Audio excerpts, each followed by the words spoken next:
আরেকজন সঙ্গী পাওয়া গেল। সুদিনের সাথে সাথে ফিরেছ, দূর দিনেও কি দূরে থাকতে পারো? মুর্শিদাবাদ আমার মায়া কাটাতে পারলো না গোলাম হতে, তাই আবার তার করে টেনে নিয়ে এলো। আপনাদের বন্দি মীর কাসিম ওদের খুশি করবার জন্য ভগবান এগুলায় আমায় বন্দি করলো। ওদের খুশি করবার জন্য আমাকে আবার মুর্শিদাবাদে পাঠিয়ে দিল। হ্যাঁ, একদিন আলিবর্দী স্নেহ পেয়েছিল, যেমন পেয়েছিল মির্জাফর। আপনাকে বন্দি করে মির্জাফর কি করবে জাহাপনা? সিংহাসনে বসাবে না নিশ্চয়। তবে কি না না জাহাপনা, না তার সম্ভব নয়, তার সম্ভব নয়। বেগম সাহেব কোথায় জাহাপনা? তাকেও হয়তো মুর্শিদাবাদই পাঠিয়ে দিয়েছে। তাও জানা নেই। আমাকে ওরা সকল দুশ্চিন্তা থেকে মুক্তি দিয়েছে।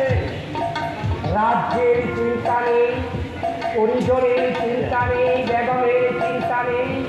যে কদিন ওরা আমাকে বাঁচতে দেয়, শুধু সেই কথা দিই।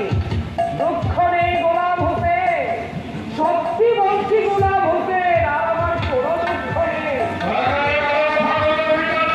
শুনলে শুনলে শুনলে গোলাম হোসেন, কারাগারে কথা কইবার অধিকার নেই। আলিয়া, তোমাকে ছেড়ে গিয়ে একটি কথা বারবার মনে হতো। কে জাহাপনা? মনে হতো নিজেকে প্রচ্ছন্ন রেখে তুমি আমার সেবা করেছ, কোনো বিভাগ আমার জন্য তুমি আজ বন্দি। অথচ প্রতিদানে আমি কিছুই তো তোমাকে দিতে পারলাম না। আমায় যা প্রাপ্য ছিল তাকে পেয়েছি জাহাপনা। কি তুমি পেয়েছিলে আর কি তুমি পেয়েছ তা তুমি জানো আলেয়া। আমার শুধু এই ক্ষোভ, কত বছর আগে কেন তোমার সঙ্গে আমার পরিচয় হলো না। তা যদি হতো তাহলে নারীকে আমি শ্রদ্ধা করতে পারতাম।